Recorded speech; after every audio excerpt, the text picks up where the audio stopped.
Assalamualaikum warahmatullahi wabarakatuh. Innal hamdalillah nahmaduhu wa nasta'inuhu wa nastaghfiruh wa na'udzu billahi min shururi anfusina wa min sayyiati a'malina. May yahdihillahu fala mudilla lahu wa may yudlil falan tajida lahu waliyyan mursyida. Asyhadu an la ilaha illallah wahdahu la syarikalah wa asyhadu anna Muhammadan abduhu wa rasuluhu alladzi la nabiyya wa la rasula ba'dah. Allahumma salli wa sallim wa barik ala nabiyyina Muhammadin wa ala alihi wa sahbihi wa man tabi'ahum bi ihsanin ila yaumiddin. Qala Allah ta'ala fi kitabihil karim, a'udzu billahi minasyaitonir rajim. Ya ayyuhalladzina amanu taqullaha haqqa tuqatih wa la tamutunna illa wa antum muslimun. Ya ayuhan nasu taqu rabbakumul ladzi khalaqakum min nafsin wahidah wa khalaqa minha zawjaha wa batha minhuma rijalan katsiran wa nisaa'a wattaqullaha alladzi tasaaluna bihi wal arham innallaha kana 'alaikum raqiba. Ya ayyuhalladzina amanu taqullaha wa qulu qawlan sadida yuslih lakum a'malakum wa yaghfir lakum dunubakum wa may yuti'illaha wa rasulahu faqad faza fawzan 'azima. Amma ba'd. Alhamdulillah, kita bersyukur kepada Allah yang senantiasa mencurahkan segala nikmat dan karunia-Nya kepada kita. Di kesempatan pagi hari ini kita masih diberikan umur yang panjang, kesehatan dan kemudahan untuk melaksanakan kewajiban kita, itu salat subuh berjamaah. Salawat dan salam semoga tercurah limpahkan kepada uswah dan qudwah kita Nabi Muhammad sallallahu alaihi wasallam, kepada keluarga, sahabat dan pengikutnya yang senantiasa istiqamah berpegang teguh terhadap sunnah-sunnahnya. Alhamdulillah, di kesempatan pagi hari ini kita masih membahas hijrahnya Nabi sallallahu alaihi wasallam. Ini termasuk episode yang panjang, dari mulai kita membahas persiapan hijrah sampai hijrahnya Nabi. Saat ini kita sudah hampir sekitar 4 kali pertemuan masih membahas tentang hijrah Nabi SAW ke Madinah. Yang akan kita bahas dan kita angkat adalah beberapa kejadian penting ketika Nabi SAW hijrah ke Madinah, termasuk kisah Asma binti Abu Bakar yang belum kita bahas. Bagaimanakah kisah terkait dengan Asma binti Abu Bakar ketika Nabi hijrah bersama dengan Abu Bakar, lalu kemudian Abu Jahal datang ke rumahnya Asma itu. Kemudian Suraqah adalah salah satu orang yang turut ngejar Nabi SAW di tengah perjalanan. Kemudian nanti di tengah perjalanan Nabi SAW akan bertemu dengan seorang wanita yang terkenal kedermawanannya, suka menjamu tamu dan menolong membantu para musafir, yaitu Ummu Ma'bad. 3 kisah inilah yang akan kita bahas di kesempatan pagi hari ini. Yang pertama yang akan kita bahas adalah Asma binti Abu Bakar.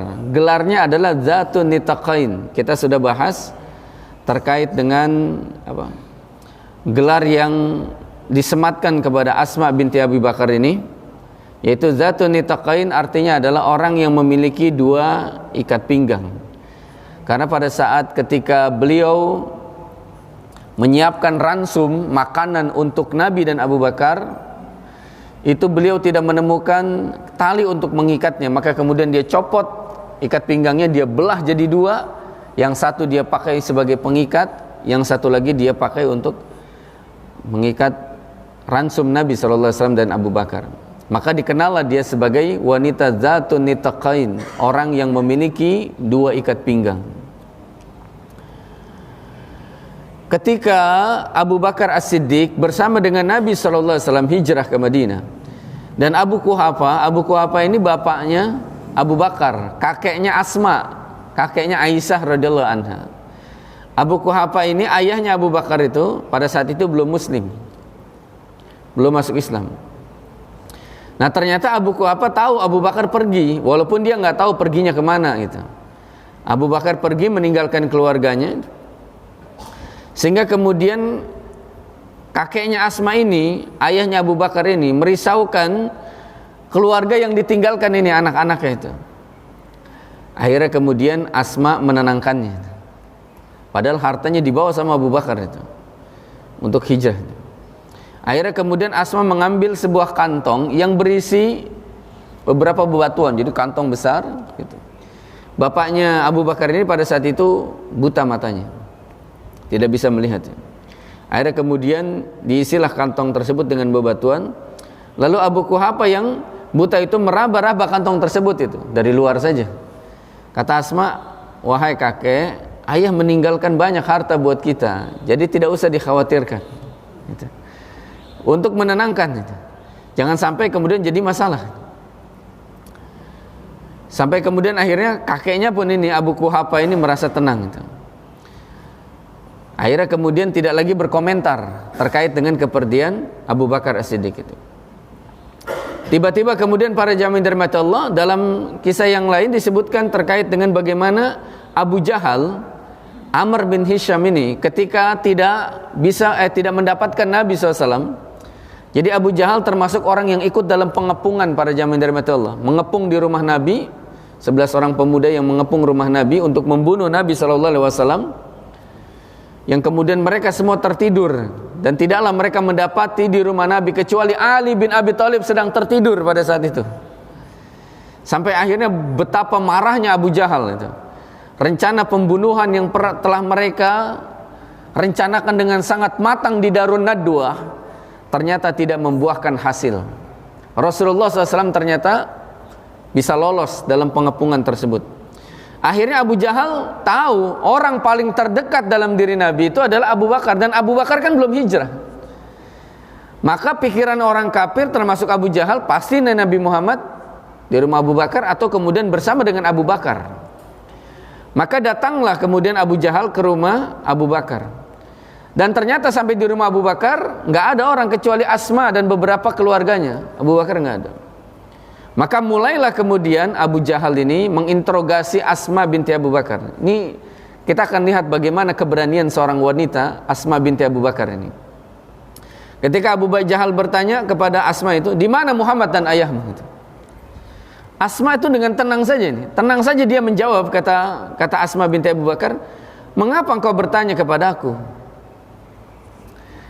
Bayangkan seorang Abu Jahal yang terkenal sangat bengis gitu. Puluhan orang disiksa kaum muslimin itu oleh Abu Jahal. Asma dengan sangat entengnya bilang, mengapa kamu bertanya kepada aku? Kata Asma, sejak kapan seorang laki-laki Arab memberitahu kepada anaknya kemana dia pergi?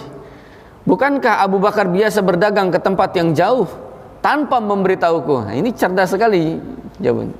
Jadi kata Asma itu, sejak kapan laki-laki Arab itu memberitahu kepada anaknya kemana dia pergi?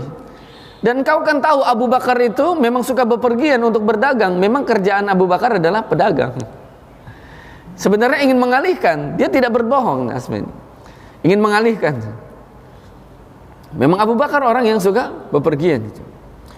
Nah, mendengar jawaban itu, lantas marahlah kemudian Abu Jahal itu, sampai naik pitam gitu. Sampai kemudian dia ulangi lagi, di mana ayahmu itu? Dan di mana Muhammad sekarang itu? Akhirnya Asma tidak menjawab. Lalu kemudian dia bilang, bukankah sudah saya jawab bahwa Abu Bakar bisa saja pergi kemana saja, apalagi Muhammad yang bukan ayahku gitu. Ini kemudian inilah jawaban yang dilakukan oleh Asma binti Abu Bakar.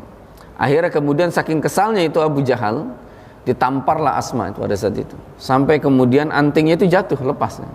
Pada saat itu kan belum ada ayat kewajiban berhijab, sampai lepas anting itu, ditampar sama Abu Jahal. Bayangkan para jamaah dari mata Allah, seorang wanita yang sangat berani berhadapan dengan Abu Jahal, dan gak ada rasa takutnya para jamaah dari mata Allah. Inilah Asma binti Abu Bakar. Nah, nanti Asma binti Abu Bakar itu melahirkan anak-anak mujahid itu. Salah satunya adalah Abdullah bin Zubair itu, Urwah bin Zubair. Nanti lelaki yang pertama kali, anak yang pertama kali dilahirkan itu dari Asma. Jadi Asma ini para jamaah dari mata Allah, ketika ditampar itu, ketika Nabi hijrah itu dalam posisi sedang hamil tua. Makanya nanti ketika dia hijrah ke Madinah, anak yang pertama lahir itu anaknya Asma, yaitu Abdullah bin Zubair.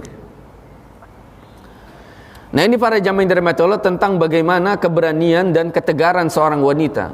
Seorang wanita mukminah membela agama yang mulia. Di hadapan Abu Jahal nggak ada rasa takut sedikit pun. Bagaimana dia membela Rasulullah dan bapaknya yang sedang hijrah, yang sedang memperjuangkan Islam, yang sedang jihad fisabilillah. Dia tidak bocorkan rahasianya. Dia berhadapan dengan Abu Jahal tanpa ada rasa takut sedikit pun. Inilah hakikat agama para jamaah yang dirahmati Allah. Agama inilah yang menyebabkan orang jadi berani harusnya menegakkan kebenaran, berhadapan dengan orang-orang kafir seperti ini. Inilah hakikat agama. Tidaklah yang membuat keberanian Asma binti Abu Bakar kecuali Islam. Semangat dakwahnya dan semangat pembelaannya terhadap Islam inilah yang menyebabkan dia begitu beraninya terhadap Abu Jahal. Padahal kita tahu bagaimana tokoh yang satu ini, tokoh kafir Quraisy yang sangat luar biasa bengisnya ini. Nah, bagaimana Asma binti Abu Bakar menyembunyikan rahasia terkait dengan Rasulullah dan Abu Bakar As-Siddiq. Nah, menyembunyikan rahasia ini adalah termasuk bagian daripada sifat syaja'ah, keberanian. Karena tidak semua orang mampu untuk bisa melakukan hal tersebut. Nah, para jamaah yang dirahmati Allah, maka kalau kita lihat bagaimana keberanian Asma binti Abu Bakar, maka sekilas kita akan bahas tentang profil Asma binti Abi Bakar. Karena sayang sekali kalau kita melewatkan salah satu tokoh wanita yang sangat mulia ini, yang dia masih hidup di masa tuanya sampai kemudian nanti lewat masa empat khalifah. Asma binti Abu Bakar itu masih hidup sampai masa Muawiyah bin Abi Sufyan. Asma binti Abu Bakar itu masih hidup.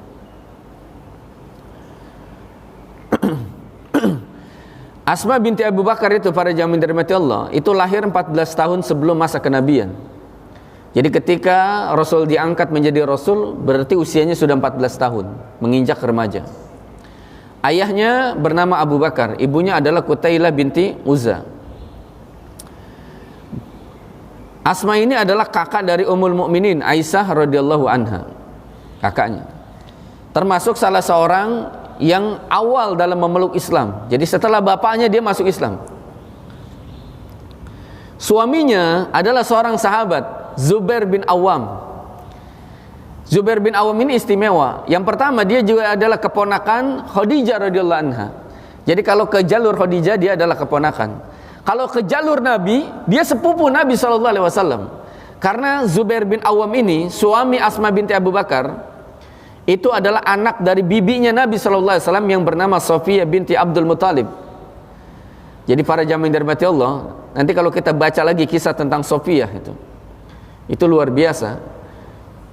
Bibi Nabi Sofiyah binti Abdul Muttalib ini pernah membunuh salah seorang Yahudi ketika perang Ahzab. Jadi ada orang Yahudi yang menyusup masuk. Jadi kaum muslimin kan terfokus ke parit itu. Sehingga yang tersisa hanyalah kaum wanita di Madinah itu. Tiba-tiba dari belakang itu orang-orang Yahudi menyusup. Itu Sofiyah binti Huyai bin Akhtab sudah memegang tongkat itu, dipukullah kemudian orang yang menyusup masuk ke dalam barisan para wanita dan anak-anak itu. Ini keberanian Sofiyah. Makanya kalau kita baca Sofiyah binti Abdul Muttalib, lalu kemudian baca Zubair bin Awam, baca Asma binti Abi Bakar, itu semua orang-orang pemberani itu. Suaminya Asma, Zubair bin Awam, pemberani dan termasuk orang yang kaya itu, dermawan. Sofiyah, mertuanya Asma, ini juga orang pemberani. Jadi kalau kita baca nanti bisa dibaca di dalam kisah para sahabat itu tentang Sofiyah binti Abdul Muttalib atau Zubair bin Awam dan Asma binti Abu Bakar. Ini tiga tokoh penting yang memiliki keberanian yang sangat luar biasa. Dan suaminya Asma ini, Zubair bin Awam, termasuk di antara 10 sahabat yang dijamin masuk surga. Jadi 10 sahabat yang mendapatkan kabar gembira tentang masuk surga. Kata Nabi SAW, Abu Bakar fil jannah, Umar fil jannah, Utsman fil jannah, Ali fil jannah, Zubair bin Awam fil jannah, Sa'ad bin Abi Waqqas fil jannah, Talha bin Ubaidillah fil jannah. Kemudian Abdurrahman bin Auf fil jannah, Sa'id bin Zaid fil jannah, Abu Ubaidah bin Jarrah fil jannah. Ada 10 sahabat yang dijamin masuk surga. Jadi kata Nabi, Abu Bakar di surga, Umar di surga, Termasuk diantaranya adalah Zubair bin Awam, 10 sahabat as-sabiqunal awwalun yang mereka dijanjikan surga oleh Nabi sallallahu alaihi wasallam. Nah, salah satunya adalah Zubair bin Awam, suami dari Asma binti Abu Bakar. Dan dari pernikahan Asma binti Abu Bakar dan Zubair bin Awam lahirlah para mujahid ini. Orang-orang yang alim, diantaranya adalah Abdullah. Nanti tokoh yang terkenal itu Abdullah dan Urwah bin Zubair tuh. Abdullah bin Zubair dan Urwah bin Zubair. Lalu kemudian Al-Munzir, Asim, Al-Muhajir, Khadijah Al-Kubra, Ummul Hasan dan Aisyah. Ini adalah anak-anak Asma binti Abu Bakar. Termasuk Abdullah ini adalah orang yang pertama kali dilahirkan di masa hijrah nanti. Jadi ketika sampai di Kuba ternyata Asma melahirkan. Ketika kandungannya memang sudah berusia 9 bulan. Bayangkan pada zaman dari mati Allah, wanita 9 bulan sedang ngandung tua, hamil tua, perjalanan dari Mekah ke Madinah, bukan naik kereta cepat, bukan naik bus, naik unta. Bayangkan kalau kita lihat struktur geografis Mekah dan Madinah itu terdiri dari perbukitan, bebatuan yang sangat terjal. Nah, ini Asma binti Abu Bakar melakukan perjalanan nanti setelah Nabi hijrah bersama dengan Abu Bakar. Dan Asma binti Abu Bakar ini pada zaman dari Allah adalah seorang wanita yang sangat tegar, orang yang sabar dan pemberani. Asma ini adalah seorang wanita yang menjadi contoh teladan baik sebagai istri maupun sebagai ibu. Jadi Asma ini bisa menjadi contoh baik sebagai istrinya Zubair bin Awam atau sebagai ibu dari anak-anaknya itu. Dan pernah satu ketika awal mereka hijrah ke Madinah itu, Zubair ini hanya punya kuda dan pedang itu. Namun Asma tidak pernah mengeluh. Dalam kondisi seperti itu Asma tidak pernah mengeluh. Bahkan kemudian Asma yang sendiri memberi makan kuda Zubair bin Awam. Makanya ketika nanti perang Badar itu cuma ada 2 orang yang mengendarai kuda. Salah satunya adalah Zubair bin Awam. Yang satunya lagi kalau tidak salah itu Mikdad. Jadi dalam perang Badar itu cuma ada 2 orang yang menunggang kuda. Salah satunya adalah Zubair bin Awam. Jadi kebesaran nama Abdullah bin Zubair itu tidak lepas. Jadi dari pendidikan Asma binti Abu Bakar. Jadi Abdullah bin Zubair ini adalah salah seorang sahabat sigor, sahabat kecil yang dia baru lahir ketika awal hijrah Nabi SAW. Maka ketika Nabi wafat usianya sekitar 10 tahun atau 11 tahun. Tapi dia nanti akan terlihat bagaimana kepemimpinan keberaniannya setelah masa Khalifah Ali bin Abi Thalib. Kita akan bisa lihat nanti ketika beliau memimpin Mekah pada saat itu. Termasuk Abdullah bin Zubair ini adalah orang yang membangun Ka'bah kembali. Jadi Ka'bah pernah hancur dalam peperangan itu. Lalu kemudian Abdullah bin Zubair lah yang membangun Ka'bah sesuai dengan apa yang diceritakan oleh Aisyah kepada Abdullah bin Zubair. Jadi Aisyah ini pernah cerita kepada Abdullah bin Zubair itu, Nabi ketika Fatu Mekah itu pernah bilang, kalau seandainya Aisyah kaummu ini belum baru masuk Islam, aku sudah jadikan Ka'bah ini seperti bangunan yang dibangun oleh Nabi Ibrahim. Yang enggak ada Hijr Ismailnya itu, yang tidak ada letter U Hijr Ismailnya, jadi semuanya rata. Tapi kata Nabi SAW, karena umatmu ini masih baru, sehingga Nabi tidak merubah itu. Nah pada saat itu Makkah sedang direnovasi karena terjadi peperangan pada saat itu di masa Abdullah bin Zubair. Akhirnya kemudian dibangunlah sesuai dengan apa yang disebutkan oleh Nabi SAW itu. Tapi kemudian nanti dibongkar lagi, terjadi beberapa kali pembongkaran. Jadi di masa Abdullah bin Zubair pernah Ka'bah itu direnovasi itu. Asma adalah wanita dermawan walaupun hidupnya dalam kesulitan. Pernah beliau berada dalam kesulitan. Jadi Asma binti Abu Bakar ini pernah mengalami masa-masa kesulitan, terutama ketika awal-awal hijrah ke Madinah. Namun beliau adalah orang yang paling dermawan. Bahkan antara Asma dengan Aisyah itu 11-12 kalau dalam masalah kedermawanan. Pernah Abdullah bin Zubair meriwayatkan gitu, dan dia berkata, kata Abdullah bin Zubair nih, anaknya sendiri, tidaklah kulihat dua orang wanita yang paling dermawan. Karena keduanya adalah orang yang sangat dekat dalam diri Abdullah bin Zubair. Yang pertama adalah ibunya, yang kedua adalah bibinya. Kata Abdullah bin Zubair, tidaklah kulihat dua orang wanita yang paling dermawan daripada Aisyah dan Asma. Aisyah itu bibinya, Asma itu ibunya. Kedermawanan mereka berbeda. Adapun Aisyah sesungguhnya dia suka mengumpulkan sesuatu, sehingga setelah terkumpul kemudian dia membagikannya. Ini perbedaannya nih. Kedermawanan Aisyah dengan Asma itu bedanya. Kalau Aisyah itu ngumpulin, setelah terkumpul dia sedekahin. Kalau Asma dia tidak menyimpan. Jadi kalau dia ada punya uang, dia punya harta, dia sedekahin langsung. Ini perbedaannya. Dan dua-duanya, kata Abdullah bin Zubair, adalah orang yang dermawan. Orang yang dermawan. Nah, Asma juga adalah termasuk orang yang mengerti tentang ketabiban, pengobatan. Dia suka mengobati dan lain sebagainya. Namun yang dimaksud ketabiban ini bukan perdukunan itu. Jadi pengobatan seperti meminum obat dan lain sebagainya, atau pijat dan lain sebagainya, itu bagian daripada tibun atau ketabiban, pengobatan. Dan kelak para jamaah dirahmati Allah akan turun salah satu ayat yang ini adalah pertanyaan dari Asma binti Abu Bakar, yaitu surat Al-Mumtahanah ayat yang ke-8. Jadi kasusnya Asma binti Abu Bakar itu ibunya datang bertamu dan memberikan hadiah kepada Asma. Ibunya belum masuk Islam. Ibunya belum masuk Islam. Istri Abu Bakar itu, ibunya Asma itu belum masuk Islam. Akhirnya kemudian dia bingung, boleh nggak saya nerima hadiah, sedangkan saya pengen menghibur ibu saya. Akhirnya dia nanya sama Nabi, ya Rasulullah, boleh nggak saya dapat hadiah dari ibu saya yang masih musyrik? Maka Allah Subhanahu wa taala menurunkan surat Al-Mumtahanah ayat yang ke-8. A'udzubillahi minasyaitonirrajim. La yanhakumullahu 'anil ladzina lam yuqatilukum fid din wa lam yukhrijukum min diyarikum an tabarruhum wa tuqsitu ilaihim innallaha yuhibbul muqsitin. Allah tidak melarang kamu berbuat baik dan berlaku adil terhadap orang-orang yang tidak memerangimu dalam urusan agama dan tidak mengusir kamu dari kampung halamanmu.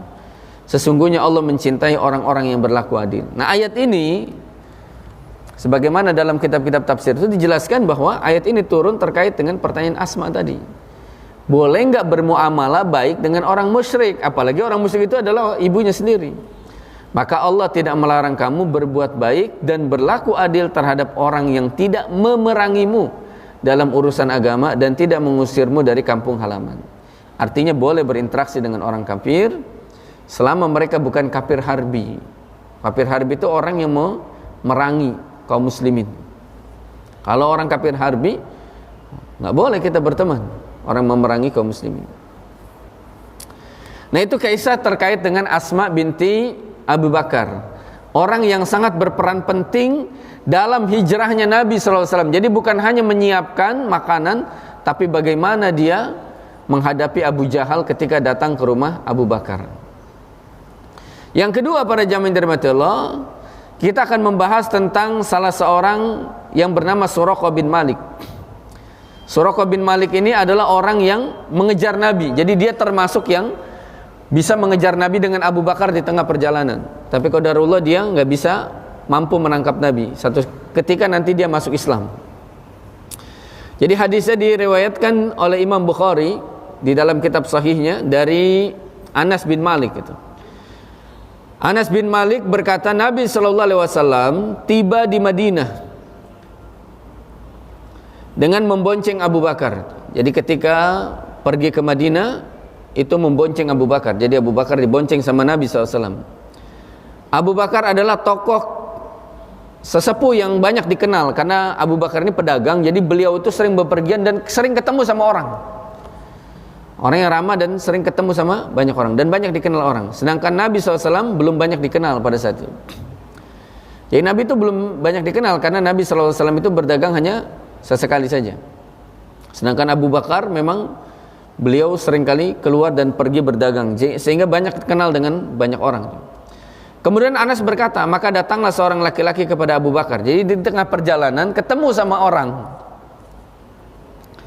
Abu Bakar kenal sama orang tersebut dan orang tersebut pun kenal sama Abu Bakar. Kemudian laki-laki itu berkata kepada Abu Bakar, "Wahai Abu Bakar, siapakah laki-laki yang ada di hadapanmu itu?" Di depannya, karena Abu Bakar dibonceng. "Wahai Abu Bakar, siapakah laki-laki yang ada di hadapanmu itu?" Kemudian Abu Bakar menjawab, "Dialah orang yang menunjukkan jalan kepadaku. Dialah orang yang menunjukkan jalan kepadaku." Jadi hajar rajulu yahdinis sabil. Abu Bakar itu menjawab, dialah orang yang menunjukkan jalan kepadaku. Nah, ini kalimat ini tidak mengandung kedustaan. Walaupun sebenarnya Nabi SAW bukan penunjuk jalan Abu Bakar ke Madinah. Orang itu menduga bahwa yang dimaksud Abu Bakar adalah penunjuk jalan yang dilalui, padahal yang sebenarnya adalah penunjuk jalan kebaikan kepada Islam. Jadi Nabi adalah orang yang menunjukkan jalan. Fa inna asdaqal hadisi kitabullah wa khairal hadi hadi Muhammadin sallallahu alaihi wasallam. Dan sebaik petunjuk adalah petunjuk Nabi Muhammad sallallahu alaihi wasallam. Wa khairal hadi hadi Muhammadin sallallahu alaihi wasallam. Jadi Nabi adalah pemberi petunjuk jalan, jalan kebaikan, bukan jalan yang torik itu. Torikun artinya jalan, tapi yang dimaksud adalah jalan keselamatan, yaitu Islam. Kemudian Abu Bakar menoleh, tiba-tiba ada seorang penunggang kuda. Jadi selesai itu ketemu sama seseorang, itu sebenarnya panjang. Setelah ketemu sama seseorang, ditanya, "Abu Bakar, siapa itu di depanmu itu?" "Oh, ini orang yang memberikan penunjuk jalan kepadaku itu." Akhirnya orang itu nggak curiga kan gitu, nggak curiga. Dan orang tersebut dia nggak tahu kalau ternyata orang kafir musyrik itu sedang nyari-nyari Abu Bakar dan Rasulullah SAW. Kalau dia tahu udah pasti dia ikutan nyari itu. Dia nggak tahu kalau ternyata di Mekah itu orang sedang nyari-nyari Abu Bakar. Dia nggak tahu. Akhirnya dia kemudian pulang. Sampai kemudian akhirnya para jamaah dirahmati Allah, ada beberapa orang yang kemudian cerita. Jadi awalnya Abu Bakar kemudian menoleh, tiba-tiba melihat ada seorang penunggang kuda yang menyusul mereka itu. Nah, yang menyusul itu namanya Suraqah. Kenapa Suraqah bisa menyusul? Awalnya begini para jamaah dirahmati Allah. Pada saat itu Suraqah itu lagi kumpul-kumpul, Suraqah ini, dengan orang-orang musyrik. Dia tinggalnya di pinggiran Mekah, Suraqah itu. Tiba-tiba ada kafilah dagang itu yang datang. Mulailah kemudian terjadi pembicaraan, dari mana? Oh, dari sini gitu. Kami lagi di Mekah ini lagi heboh. Heboh apa? Itu orang-orang musyrik menjanjikan untuk memberikan 100 ekor unta bagi siapa yang bisa menangkap Rasulullah Muhammad sallallahu alaihi wasallam dan Abu Bakar As-Siddiq. Oh, saya di tengah jalan kayaknya lihat ada beberapa orang tapi sedang berjalan itu. Oh gitu. Akhirnya kemudian Suraqah ini udah yakin itu pasti Nabi sallallahu alaihi wasallam dan Abu Bakar. Akhirnya Suraqah supaya orang nggak ngejar langsung bilang gini, "Oh, bukan itu mah. Itu masih Fulan yang sedang dalam perjalanan. Bukan Abu Bakar." Jadi pintar sekali Suraqah. Supaya apa? Suraqah bisa nangkap Nabi sendirian. Gitu. Akhirnya kemudian apa yang terjadi? Setelah orang udah bubar tuh, Suraqah diam-diam datanglah ke rumah. Kata Suraqah, "Tolong siapkan kuda saya dari belakang rumah. Sono bawa sama perbekalan." Disuruh pembantunya itu, budaknya itu, bawa kudanya itu di belakang. Ternyata apa? Suraqah diam-diam pengen ngejar orang yang tadi disebutkan. Diam-diam dia. Akhirnya kemudian Suraqah diam-diam gitu, tanpa diketahui oleh orang-orang yang tadi itu, dia kemudian pergi pulang, lalu kemudian naik kudanya, dia pacu, lalu kemudian dia ngejar. Makanya kemudian akhirnya Suraqah ini ngejar kan, di tengah perjalanan terkejar. Sampai kemudian Abu Bakar berkata, "Wahai Rasulullah, ada seorang penunggang kuda yang menyusul kita." Maka Nabi SAW menoleh lalu bersabda, "Ya Allah, sungkurkanlah ia ya Allah. Allahumma asra'uhu, ya Allah, sungkurkanlah ia." Gitu. Akhirnya tersungkur itu. Fasara'ahul firash, maka kemudian kudanya pun tersungkur. Pada saat itu belum kelihatan siapa orang tersebut. Jadi dari kejauhan udah kelihatan. Akhirnya tiba-tiba kemudian kudanya itu pun tersungkur ke dalam tanah. Lalu kemudian ia berkata, "Wahai Nabi Allah, perintahkanlah aku apa saja yang kau inginkan." Gitu. Jadi sebenarnya kalau dalam hadis yang lain itu tersungkurnya berkali-kali itu. Suraqah jatuh, kudanya tiba-tiba terbenam kakinya di pasir itu. Suraqah itu terpelanting. Kemudian dia bangkit lagi, kemudian dia taikin kudanya lagi, dia taikin kuda lagi, kejar lagi. Dalam beberapa langkah jatuh lagi, sampai beberapa kali jatuh. Sampai kemudian akhirnya kudanya nggak bisa berjalan. Sampai kemudian akhirnya kata Suraqah, wahai Nabi Allah, perintahkanlah aku apa saja yang kau inginkan. Yang penting bebaskan aku. Jadi jangan sampai dia mati di tengah jalan. Akhirnya kemudian Nabi SAW bersabda, tetaplah kamu di tempatmu sekarang, dan jangan biarkan ada seorang pun yang menyusul kami. Jadi Nabi itu cuma bilang itu. Jadi jangan sampai ada orang yang menyusul kami. Bahkan Suraqah menawarkan kepada Nabi, ya Rasulullah, wahai Nabi Allah, ini ada perbekalan saya, bawa. Ditawarin itu. Enggak, kami enggak butuh bekal kamu. Nanti kalau kamu pulang, sampaikan kepada orang-orang yang mencari kami. Gitu. Katakan kepada mereka bahwa kami tidak ada. Jadi akhirnya kemudian Suraqah ini pun kemudian pergi, meninggalkan Nabi SAW dan Abu Bakar. Namun nanti ada hadis berikutnya yang terkait dengan bagaimana Suraqah minta perjanjian kepada Nabi SAW. Sebelum kita lanjutkan para jamaah dirahmati, kita ambil hikmah dan pelajaran dulu dari apa yang tadi kita bahas ini. Yang pertama adalah bagaimana Abu Bakar tidak berdusta kepada orang yang bertanya kepadanya. Ketika Abu Bakar ditanya, siapa orang yang di hadapanmu itu wahai Abu Bakar? Dia adalah penunjuk jalan bagiku. Penunjuk jalan di sini bukan jalan menuju Madinah, tapi yang dimaksud adalah jalan kebenaran. Karena Islam itu terkadang disebut jalan. Ihdinas siratal mustaqim. Ya Allah, tunjukilah kami jalan yang lurus. Jalan yang lurus. Yang dimaksud adalah Islam. Pemimpin Islam dalam strateginya bisa saja mengambil langkah bersekutu dengan musuh dan mengambil manfaat darinya bila memang benar-benar dapat dipercaya. Nah, ini apa yang dilakukan oleh Nabi terhadap Suraqah. Jadi awalnya Suraqah itu ingin menangkap Nabi, tapi nggak bisa. Akhirnya kemudian Nabi SAW terikat perjanjian gitu. Wahai Suraqah, kau akan aman selamanya selama engkau tidak memberitahukan keberadaan kami. Nah, itu Nabi SAW bilang, selama tidak memberitahukan keberadaan Nabi SAW yang sedang hijrah. Nah, sikap terhadap seseorang tidak harus selalu dilihat dari bagaimana masa lalunya itu. Dalam permusuhannya terhadap agama sesuai dengan kemaslahatan yang dapat diambil daripadanya. Suraqah ini memang ngejar Nabi, ingin menangkap Nabi karena menginginkan 100 ekor unta, tapi ternyata Allah membolak-balikan hati seseorang.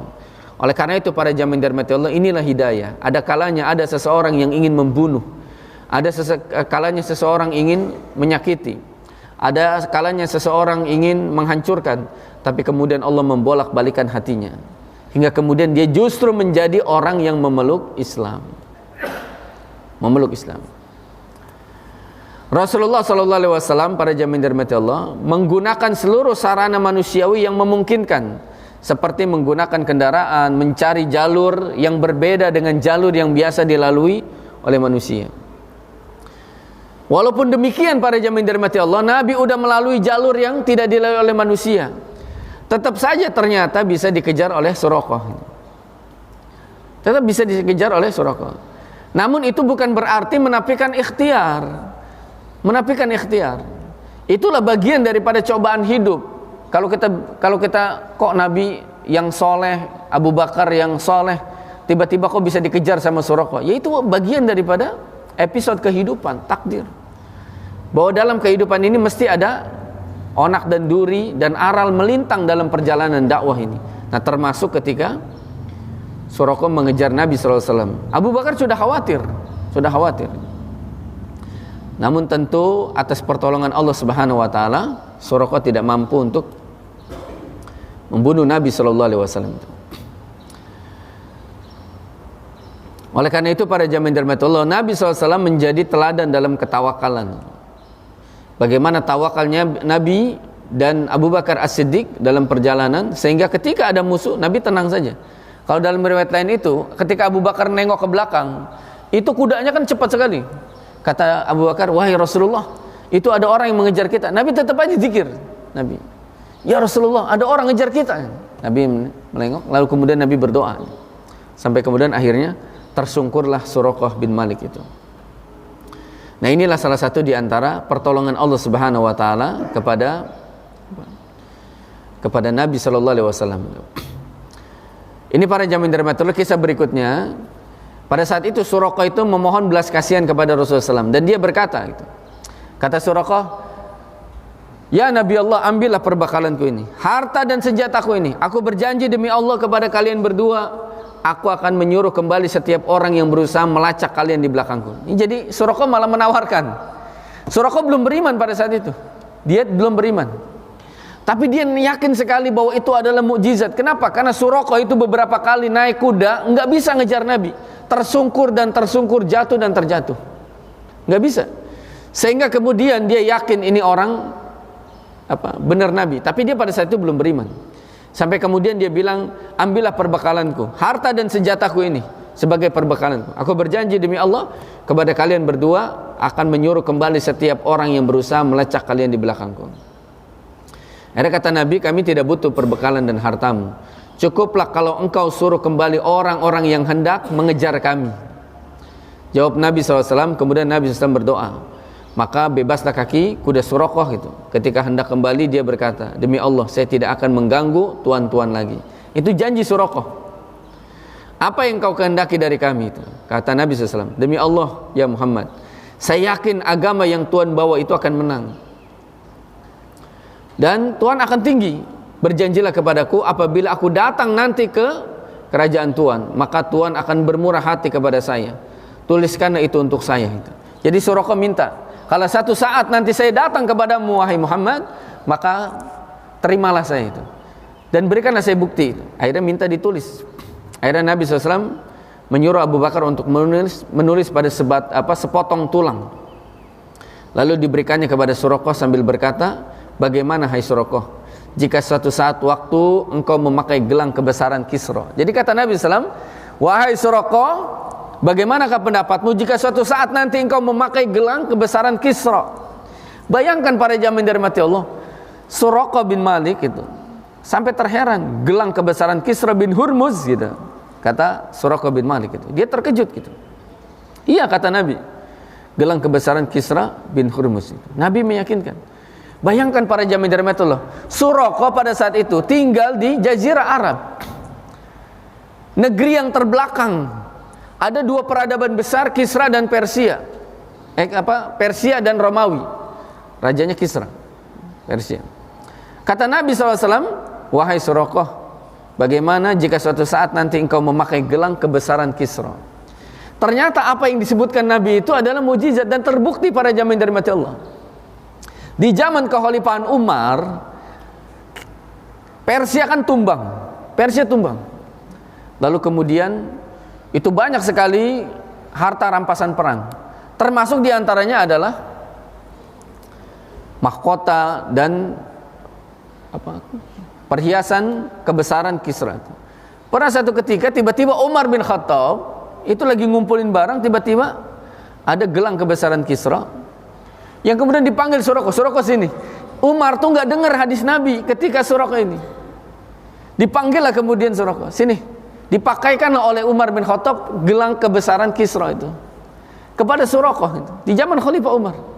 Sampai Suraqah ingat perkataan Nabi SAW. Aku pernah ingat Nabi SAW ketika di hari aku mengejar Nabi Muhammad dan Abu Bakar itu. Nabi pernah berkata, bagaimana hai Suraqah jika pada satu hari nanti engkau memakai gelang kebesaran Kisra? Dan ternyata inilah sabda Nabi terbukti setelah bertahun-tahun berlalu. Nabinya udah wafat. Nabinya udah wafat. Jadi para jamaah dirahmati Allah, itulah kisah tentang bagaimana Suraqah bin Malik yang satu saat nanti dia masuk Islam. Masuk Islam. Jadi para jamaah dirahmati Allah, hikmah dan pelajaran yang kita bisa ambil dari pencegatan Suraqah kepada Nabi SAW ini menunjukkan tentang mukjizat Rasulullah SAW yang disaksikan oleh Suraqah bin Malik, yaitu terperosoknya kuda Suraqah. Inilah mukjizat itu para jamaah dirahmati Allah. Salah satunya adalah untuk memberikan hujah kepada orang-orang kafir tentang kebenaran dan kenabian. Jadi salah satunya adalah untuk memberikan hujah kepada orang-orang kafir terkait dengan kebenaran dan kenabian Nabi Muhammad SAW. Bahkan hingga Suraqah meyakini bahwa kemenangan kelak akan diraih oleh Nabi SAW. Jadi Suraqah itu udah pasti meyakini pasti ini apa yang dibawa oleh Nabi Muhammad ini pasti menang. Ternyata benar. Dan Nabi SAW mengabarkan tentang keadaan yang di masa yang akan datang, di mana Suraqah bin Malik akan mengenakan gelang kebesaran Kisra di masa Khalifah Umar bin Khattab. Nah, bagaimana kemudian setelah Suraqah tidak mampu menangkap Nabi, bahkan kemudian berpihak kepada Nabi, dia masih musyrik pada zaman dirahmati Allah. Tapi bagaimana keberpihakan Suraqah ini? Makanya kita boleh memanfaatkan orang kafir. Boleh, Nabi memanfaatkan Suraqah ini. Memanfaatkan orang kafir untuk menjadi tameng gitu. Suraqah kembali ke kaumnya dan tidak mengatakan sepatah kata pun tentang Nabi SAW. Diam aja dia seolah-olah nggak ada kejadian.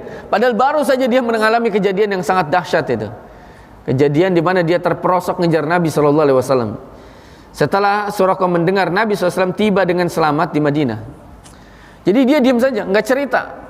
Tapi ketika Nabi SAW setelah berhari-hari, sudah lewat dari 1 pekan, sudah berhari-hari, akhirnya kemudian Suraqah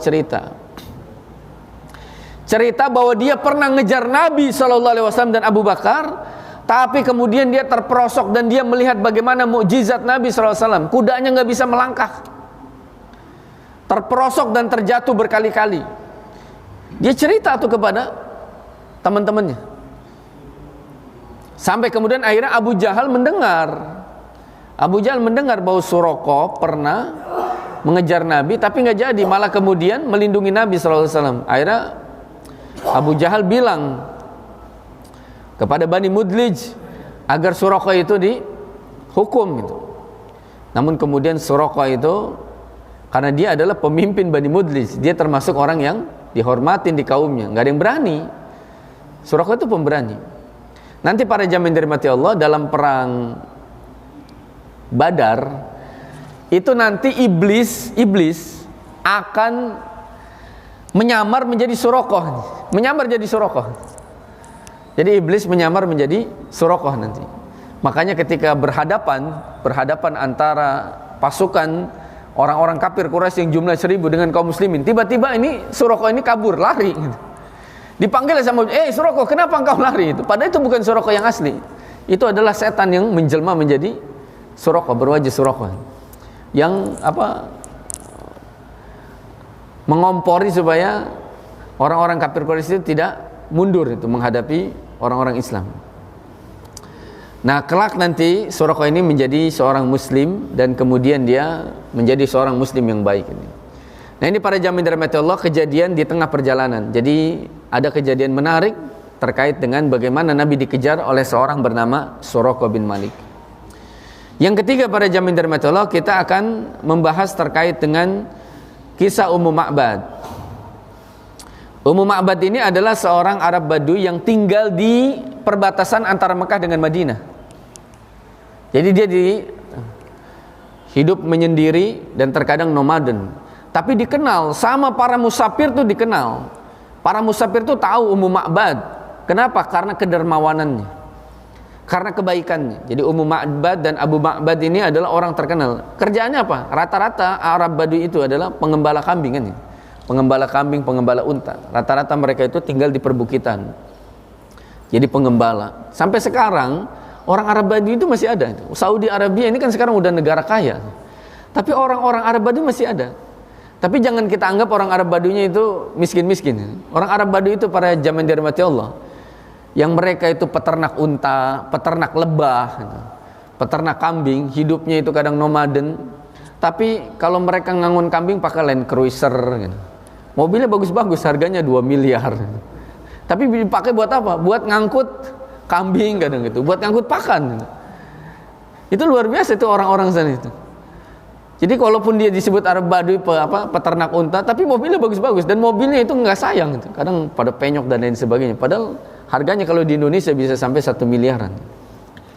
Dan masih ada itu. Mereka itu sebagai peternak unta, peternak kambing, kadang biasanya beternak lebah. Mereka itu senang hal-hal seperti itu. Nah, ini salah satunya adalah Ummu Ma'bad ini. Nah, ini disebutkan oleh Imam Ibnul Jauzi dalam kitab Al-Wafa. Diriwayatkan dari Ummu Ma'bad, dia berkata, kami didatangi oleh beberapa orang. Dia nyebutnya ada 4 orang. Kemungkinan di situ adalah Abu Bakar, Umar, lalu kemudian Abdullah bin Uraikid, dan satu lagi adalah Abdullah bin Abu Bakar. Mereka singgah di rumahku untuk beristirahat. Saya langsung membawakan seekor kambing kepada Rasulullah SAW.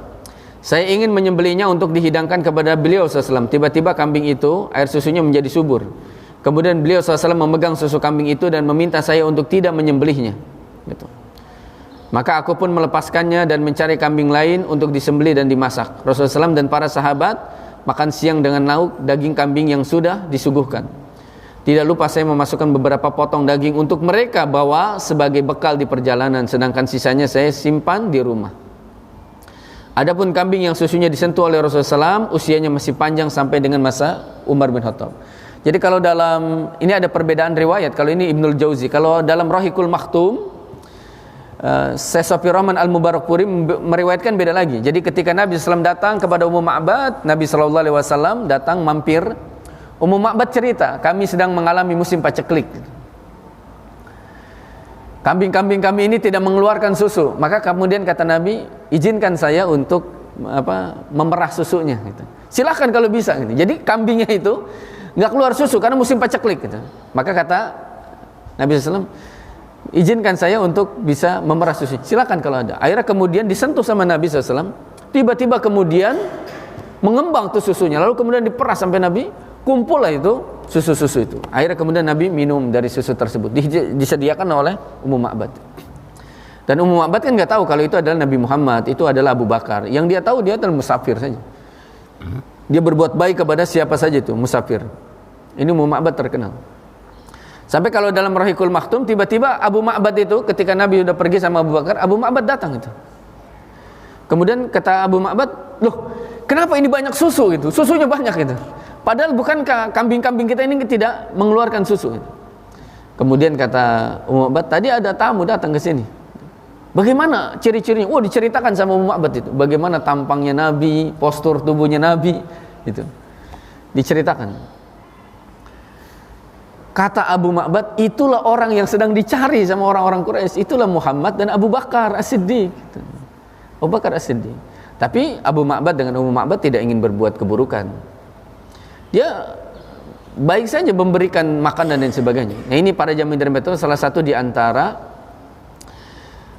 tradisi Arab jahiliyah yang masih dipegang dan termasuk dilestarikan dalam Islam itu adalah ikramud duyuf, memuliakan tamu.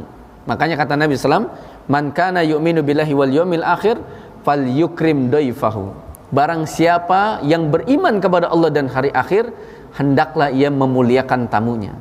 Maka ini salah satu di antara ciri masyarakat Arab jahiliyah zaman dahulu yang masih terlestari itu adalah mereka ikramud duyuf, memuliakan tamu, para jamin dermatul. Dan di dalam Islam memuliakan tamu itu adalah termasuk bagian yang sangat besar pahalanya. Maka dalam perjalanan itu Nabi SAW singgah hanya beberapa saat saja, nggak lama Nabi SAW itu. Hanya kemudian disuguhkan beberapa makanan dan susu, kemudian Nabi pergi lagi. Namun sangat berkesan, Ummu Ma'bad itu sangat berkesan dengan pribadi dan akhlak Nabi SAW. Demikian pula Nabi sangat berkesan dengan Ummu Ma'bad ini. Jadi kemuliaan seorang wanita tua yang bernama Ummu Ma'bad, yaitu kebiasaan menjamu setiap tamu yang datang walau tidak dikenalnya. Jadi mereka itu adalah orang-orang yang hidupnya itu mencari kebaikan. Siapa saja yang lewat dia kasih makan. Bahkan rela untuk menyembelih kambing untuk memuliakan tamu yang datang tersebut. Karena salah satu tradisi masyarakat yang zaman dahulu itu menyembelih kambing. Nabi Ibrahim pernah kedatangan tamu. Nabi Ibrahim tamu, akhirnya kemudian disembelihlah seekor anak sapi yang masih muda, disembelih sama Nabi, dibakar. Itu makanan paling enak pada saat itu. Tiba-tiba disediain ke tamunya nggak nyentuh sedikit pun, nggak dipegang sama tamunya. Kaget Nabi Ibrahim, ini jangan-jangan orang jahat ya. Ternyata tamunya bilang gitu, ini Rasulullah, sesungguhnya aku adalah utusan Allah. Ternyata malaikat yang berwujud manusia. Jadi malaikat walaupun berwujud manusia nggak makan nggak minum, disediain sama Nabi Ibrahim nggak makan. Ternyata nggak makan. Ternyata malaikat itu datang kepada Nabi Ibrahim, mengabarkan kepada Nabi Ibrahim bahwa engkau akan memiliki anak yang kedua dari istri yang pertama, yang diberi nama Ishak. Lalu kemudian malaikat itu pergi. Ditanya sama Nabi Ibrahim, hendak kemana engkau? Hendak ke kaumnya Nabi Lut. Apa yang akan dilakukan? Allah perintahkan untuk menghancurkan. Kaget Nabi Ibrahim. Karena Nabi Lut itu keponakannya. Iya, Allah hendak menghancurkan negeri kaum Nabi Lut. Itu setelah dari Nabi Ibrahim. Makanya Nabi Ibrahim itu tahu. Itu tamunya Nabi Ibrahim. Jadi Nabi Ibrahim itu menyembelih sapi untuk apa? Untuk memuliakan tamu pada saat itu. Nah, lagi-lagi para jamaah dirahmati Allah, di kediaman Ummu Ma'bad kita bisa melihat kemukjizatan Nabi. Kambing yang tadinya tidak mengeluarkan susu, tiba-tiba kemudian keluar susunya. Ini pernah terjadi dan inilah yang menyebabkan keislamannya Ibnu Mas'ud. Abdullah bin Mas'ud itu masuk Islam pada zaman itu. Itu karena mujizat Nabi itu. Satu ketika Nabi SAW dengan Abu Bakar lagi pergi ke pinggiran Madinah, pinggiran Mekah, karena di orang-orang kafir sedang mencari-cari Nabi. Pernah sedang berada di pinggiran Mekah bersama dengan Abu Bakar. Ketemulah sama seorang pengembala kambing, Ibnu Mas'ud. Kata Abu Bakar, boleh nggak kami minta susu kambing? Waduh, nggak bisa nih, ini bukan punya saya nggak berani ngizinin itu. Kalau gitu carikan kambing yang muda. Kambing yang muda yang belum dikawinkan dan belum ada air susunya. Kambing yang masih muda. Perempuan masih betina, masih muda itu. Akhirnya kemudian para jamaah dirahmati itu dipegang sama Nabi SAW. Susunya itu tiba-tiba mengembang, lalu kemudian keluar susu, diperes. Ibnu Mas'ud itu ngeliatin, keder, heran dia. Kok bisa ada kambing yang masih muda tiba-tiba keluar susu? Lalu kemudian diperes, diminumlah sama Abu Bakar, diminum sama Nabi, dikasih ke Ibnu Mas'ud, diminum, kata Ibnu Mas'ud, ini benar nggak itu? Diminum sama Ibnu, benar susu.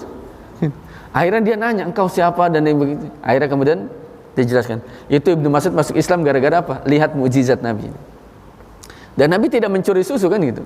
Mana ada kambing betina yang masih muda, yang belum menikah, yang belum kawin gitu, yang belum beranak bisa keluar susu gitu. Itu karena mukjizat Nabi SAW. Setelah selesai minum, susunya kempes lagi seperti biasa lagi. Itulah yang menyebabkan Ibnu Mas'ud masuk Islam. Nah, ini terjadi juga di kediaman Ummu Ma'bad, di mana salah satu kambingnya itu ternyata bisa mengeluarkan susu. Nah, inilah para jamaah yang dirahmati Allah tentang bagaimana gambaran perjalanan hijrah Nabi. Tentu banyak peristiwa yang terjadi antara Mekah sampai dengan Madinah, namun tentu tidak semua tercatat dalam kitab-kitab sirah para jamaah yang dirahmati Allah. Namun ini diantara hal-hal yang sangat penting yang terjadi pada perjalanan Nabi SAW. Nah, setelah ini para jamaah yang dirahmati Allah, baru nanti kita akan bahas tentang kehadiran Nabi di Kuba. Jadi Nabi nggak langsung ke pusat kota Madinah, tapi Nabi ke Kuba. Jadi kalau kita pernah umrah ke Madinah itu, kita lihat dari Masjid Nabawi ke Masjid Kuba itu ada sekitar 4 atau 5 kilo. Jadi Nabi itu tinggal di Kuba beberapa hari. Jadi nggak langsung ke pusat Madinah. Jadi kalau kita bisa napak tilas itu luar biasa. Apalagi sekarang sudah dibangun jalan dari Masjid Nabawi ke Masjid Kuba lurus. Itulah yang diyakini sebagian ahli sejarah tempat di mana Nabi SAW berjalan. Jadi Nabi itu kadang suka ke Masjid Kuba itu sepekan sekali, nyebutnya di hari Sabtu. Baik para jamaah yang dirahmati Allah, itulah sekelumit tentang bagaimana keberanian Asma binti Abu Bakar dalam peristiwa hijrah Nabi. Yang kedua adalah tentang bagaimana Suraqah bin Malik. Dan yang ketiga adalah tentang bagaimana kedermawanan seorang wanita tua, yaitu Ummu Ma'bad, ketika disinggahi oleh Nabi SAW dan Abu Bakar As-Siddiq. Baik, sebelum kita akhiri ada pertanyaan, silakan. Ya, memang hadisnya sahih terkait dengan Nabi biasa bersafar di hari Kamis. Jadi Nabi suka bersafar di hari Kamis itu. Nah, bagaimana Jumatnya? Jumat itu kalau musafir itu boleh tidak menegakkan Jumat kan? Sebagian para ulama menyebutkan termasuk kalau kita sedang safar. Nabi SAW sedang haji wada. Haji wada, wukuf Arafah itu hari apa? Hari Jumat. Wukuf di Arafah terjadi hari Jumat. Makanya kenapa kalau wukuf di Arafah itu hari Jumat itu membludak karena orang nyebutnya Haji Akbar gitu. Padahal Haji Akbar itu dimaksud itu hari Arafah. Jadi kalau hari Arafah terjadi di hari Jumat, itu udah dipastikan pada zaman dahulu jamaah haji membludak. Karena itu terjadi pada zaman Nabi. Nabi itu wukuf di Arafah di hari Jumat. Nabi ngadain hari Jumat, sholat Jumat tidak. Nabi tidak mengadakan Jumat ketika Nabi di Arafah. Karena posisinya apa? Safar. Nabi sholat apa? Sholat zuhur 2 rakaat di Namirah tuh. Lalu kemudian qomat, Nabi sholat asar 2 rakaat jamak takdim. Lalu kemudian Nabi pergi ke arah apa? Jabar Rahmah. Disitulah kemudian Nabi berdiam diri sampai terbenam matahari dan tidak menegakkan sholat Jumat. Maka boleh orang yang safar tidak sholat Jumat. Boleh. Itu buktinya Nabi SAW ketika sedang haji wada tidak melaksanakan sholat Jumat ketika hari Arafah. Seperti itu. Wallahu a'lam bishawab. Masih ada, silakan. Nah, itulah yang disebut dengan sanad. Sayangnya nggak ada spidol. Kalau spidol saya bisa gambarkan. Itu yang disebut dengan sanad. Sanad itu adalah periwayatan hadis. Jadi dari Nabi SAW, makanya riwayatnya itu nggak langsung ke Imam Bukhari. Jadi Imam Bukhari meriwayatkan hadis dari atasnya, dari gurunya sampai kepada sahabat, tabi'un, tabi'ut tabi'un, sampai kepada ahli hadis. Dahulu hadis itu diriwayatkan oleh Rasulullah SAW. Jadi hadis itu kan ada 3. Ada maja'ani Nabi SAW min kaulin au fi'lin au takrir. Apa yang datang dari Nabi itu disebut dengan hadis atau dengan sunnah, baik itu perkataan, perbuatan atau takrir, ketetapan. Jadi kalau Nabi bersabda itu namanya hadis fi'liyah. Kalau Nabi nggak ngomong tapi digambarkan sama sahabat, Nabi itu kalau wudu pertama baca bismillah, cuci tangan. Ini sahabat yang sedang menceritakan, itu namanya hadis fi'liyah. Perbuatan Nabi diceritakan sama sahabat. Nah, sahabat ini menceritakan lagi kepada para tabi'in, murid-muridnya para sahabat. Termasuk Imam Hasan Al-Basri gitu. Itu termasuk di antara para tabi'in. Tabi'in itu ketemu sama sahabat, tidak ketemu sama Nabi.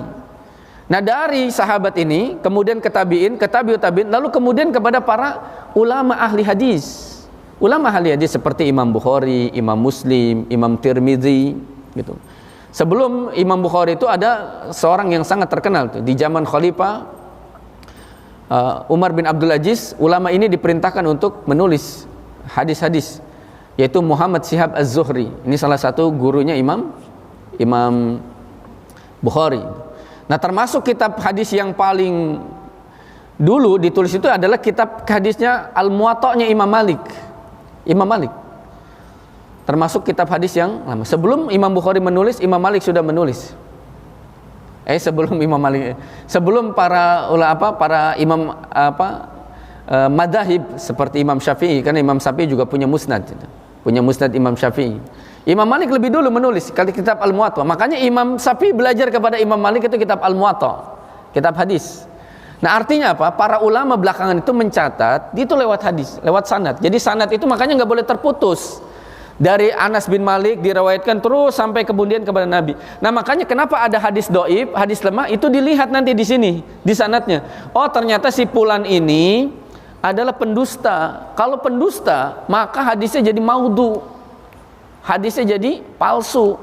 Kalau ternyata di sini, oh ini ada rawi yang lemah nih hafalannya, dia itu kalau meriwayatkan hadis sering salah, maka hadisnya bisa jadi dhaif. Hadisnya dhaif, lemah.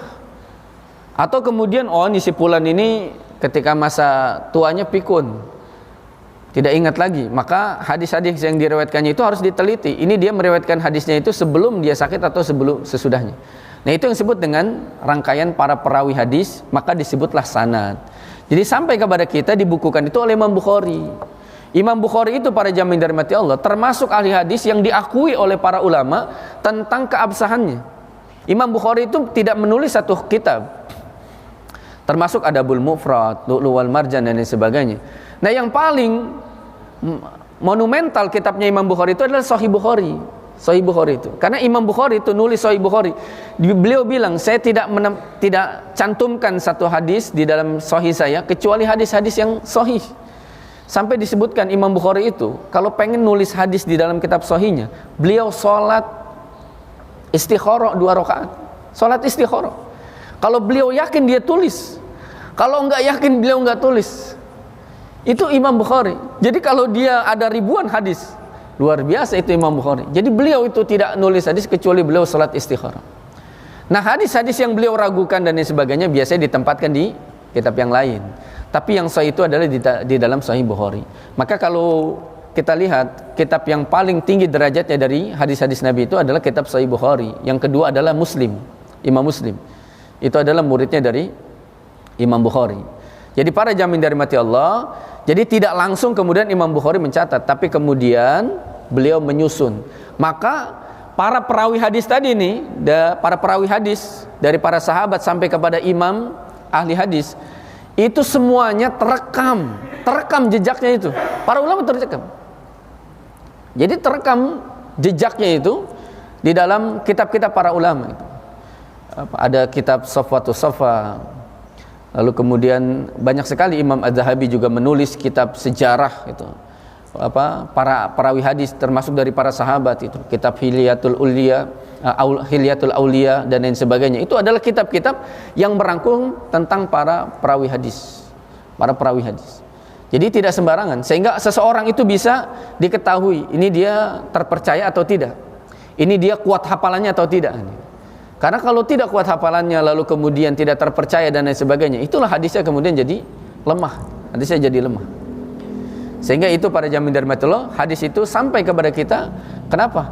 Lewat rangkaian sanad. Makanya para ulama termasuk Imam Abdullah bin Mubarak menyebutkan al-isnadu minad din, laulal isnad laqala man syaa masyaa. Isnad itu, sanad itu bagian daripada agama. Kalau enggak ada sanad, maka orang akan berkata semaunya. Makanya sanad itu termasuk bagian daripada agama. Namun sekarang sanad sudah tidak perlu diperlukan. Kenapa? Karena sudah tercatat itu. Sudah tercatat, kitab-kitab para ulama sudah lengkap, lalu kemudian hadis-hadis Nabi pun sudah tercatat di dalam kitab-kitab sahih maupun kitab sunan, musnad dan lain sebagainya. Jadi itu para jamin dari Allah. Maka rangkaian para perawi hadis disebut dengan sanad. Orang yang mengeluarkan hadis seperti Imam Bukhari, Imam Muslim disebutnya mukharij, orang yang mengeluarkannya. Makanya kalau kita lihat dalam sebuah hadis itu biasanya begini para jamin dari Allah.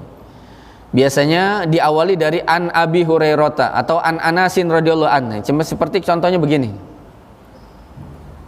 Ini contohnya hadisnya. Hadatsana Anas bin Malik radhiyallahu anhu qol. Anas bin Malik berkata, berarti ini hadis dari Anas bin Malik. Anas bin Malik lah yang ketemu sama Nabi gitu.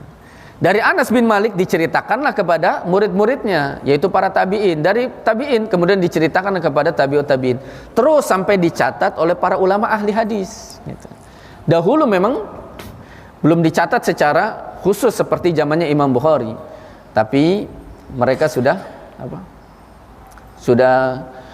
menghafalkannya dan mencatat dalam beberapa catatan. Termasuk Abu Hurairah paling banyak meriwayatkan hadis sampai 5.000 hadis itu banyak muridnya. Jadi yang meriwayatkan ini adalah para sahabat, baru kemudian nanti hadis riwayat Bukhari. Nah berarti kalau ada di bawahnya hadis, berarti Bukhari mencatatnya. Hadis riwayat Nasai, oh berarti Imam Nasai mencatatnya di dalam kitab sunannya. Imam Tirmizi, oh berarti ini Imam Tirmizi mencatat di dalam kitab Sunan Tirmizinya. Jadi seperti itu maksud daripada hadis. Wallahu a'lam bishawab. Baik, terkait dengan hadis takrir. Jadi kalau tadi ada qauliyah, perkataan Nabi, ada fi'liyah, perbuatan Nabi. Itu diceritakan, maka itu jadi hadis. Ada juga takrir, ketetapan. Ketetapan itu diamnya Nabi jadi hukum. Contohnya misalkan begini, Nabi pernah satu ketika dikasih makanan, disodorin makanan dalam peperangan itu. Ternyata dilihat, dagingnya kok beda. Nabi bilang, ini daging apa? Kata mereka, lahmud dob ya Rasulullah, daging dob. Dob itu kadal yang ada di gurun. Tapi dia bukan seperti biawak. Kalau biawak kan makan bangkai dan lain sebagainya. Dob itu herbivora, makanannya rumput. Tinggalnya di dalam lubang itu.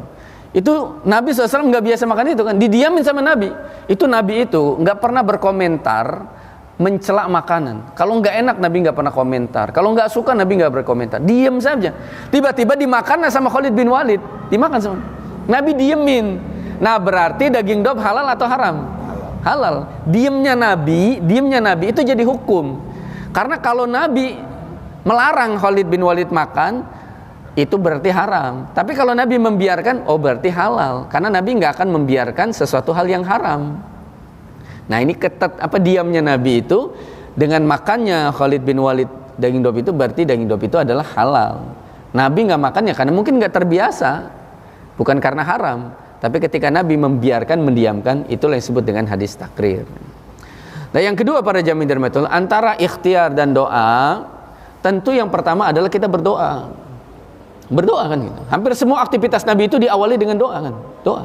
Kita mau tidur doa, mau masuk kamar mandi doa, baru kemudian berikhtiar. Artinya apa? Dahulukan Allah Subhanahu wa taala. Bergantung dulu kepada Allah Subhanahu wa taala. Kita jadi harus meyakini, jangan kemudian kita bergantung kepada usaha dulu baru bergantung kepada Allah. Ini yang salah. Bergantunglah kepada Allah Subhanahu wa taala terlebih dahulu, baru kemudian kita berikhtiar. Ini yang lebih utama. Kalau kita pengen naik kendaraan, doa dulu baru kemudian naik kendaraan. Berdoa dulu. Artinya apa? Berserah dulu diri kepada Allah Subhanahu wa taala baru kemudian berikhtiar. Jadi kita meyakini bahwa Allah lah yang mengatur segala sesuatu. Baru jangan sampai setelah kejadian baru berdoa kan gitu. Justru kita berdoa kepada Allah Subhanahu wa taala dari awal. Kita meyakini bahwa Allah lah Subhanahu wa taala mengatur alam semesta ini dan kita mohon perlindungan kepadanya. Seperti itu, wallahu a'lam bishawab. Cukup ya, mudah-mudahan bermanfaat kajian kita di kesempatan pagi hari ini, dan semoga Allah panjangkan umur kita, mudahkan kita dalam menuntut ilmu. Aku qouli hadza wa astaghfirullah li wa lakum. Subhanakallahumma bihamdik, asyhadu an la ilaha illa anta astaghfiruka wa atubu ilaik. Assalamualaikum warahmatullahi wabarakatuh.